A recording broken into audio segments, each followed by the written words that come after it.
చేపగుడ్లతో రుచికరమైన పకోడీలు చేసుకుందాం రండి. Welcome to my channel Madhura Smriti. Cook healthy, eat healthy and stay healthy. చేపగుడ్లను ఒక బౌల్లోకి తీసుకొని వాటిలో కొద్దిగా ఉప్పు, కొద్దిగా పసుపు వేసి 2-3 సార్లు జాగ్రత్తగా కడగండి, లేదా క్లియర్ వాటర్ వచ్చేంత వరకు కడగండి. ఇప్పుడు చిటికెడు పసుపు, 1 టీ స్పూన్ లేదా తగినంత ఉప్పు, 1 టీ స్పూన్ కారము, 1 టీ స్పూన్ ధనియాల పొడి, 1 టీ స్పూన్ అల్లం వెల్లుల్లి paste, 1 teaspoon garam masala వేసి బాగా కలపండి. మసాలా అంతా చక్కగా చేపగుడ్లకు కోట్ అయ్యేంత వరకు కలిపి మూత పెట్టి ఒక 15 నిమిషాల వరకు మ్యారినేట్ అవ్వడానికి వదిలేయండి. 15 నిమిషాల తర్వాత తీస్తే ఇలా ఉంటుందండి.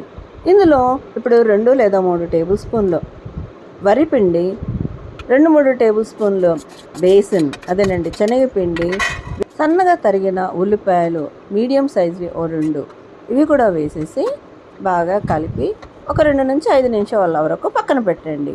అప్పుడు అందులో ఉన్న తేమంతా కూడా పిండి పట్టేసుకొని చక్కగా మిక్చర్ రెడీ అవుతుంది. ఫిష్ ఎగ్స్ మిక్చర్లో ఇంకా మాయిశ్చర్ ఉందనుకుంటే కనుక 1 or 2 టేబుల్ స్పూన్ కార్న్ఫ్లోర్ వేసుకొని బాగా కలపండి. పకోడీలు వేసుకుందామండి. ఇప్పుడు దానికి తగినంత నూనెని తీసుకొని వేడి చేయండి. మిక్చర్ని చిన్న ముద్దగా తీసుకొని మీరు పకోడీల షేప్లో కానీ కట్లెట్ల షేప్లో కానీ ఉత్తుకొని ఒక్కొక్కటిగా వేడి నూనెలో డ్రాప్ చేసుకోండి. వీటిని మీడియం టు లో ఫ్లేమ్లోనే వేయించండి. అప్పుడు గుడ్లు లోపల వరకు వేగి కట్లెట్స్ రుచిగా వస్తాయి. హై ఫ్లేమ్లో కనుక చేస్తే పైన లేయర్ కాలిపోతుంది లేదా మాడిపోతుంది, లోపల గుడ్లు అలాగే పచ్చిగా ఉండిపోతాయి. వీటిని ఫ్లిప్ చేసుకుంటూ 2 వైపులా చక్కగా లో టు మీడియం ఫ్లేమ్లోనే వేయించండి. అంతే, ఎంతో రుచికరమైన ఫిష్ ఎగ్ కట్లెట్స్ పకోడాలు రెడీ.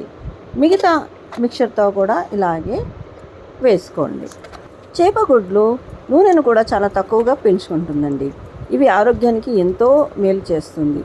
వీటిని న్యూట్రియంట్ పవర్ హౌస్గా అంటారు. ఎందుకంటే ఇందులో అధిక మోతాదులో vitamin B12, anti oxidants, proteins ఉన్నాయి. అంతేకాకుండా ఒమేగా 3 ఫ్యాటీ యాసిడ్స్ కూడా పుష్కలంగా లభిస్తాయి. ఈ రెసిపీని ట్రై చేయండి, మీ బంధుమిత్రులకి షేర్ చేయండి. మరిన్ని ఇంట్రెస్టింగ్ అండ్ హెల్దీ రెసిపీస్ కోసము నా ఛానల్కి సబ్స్క్రైబ్ చేసుకోండి. Thanks for watching.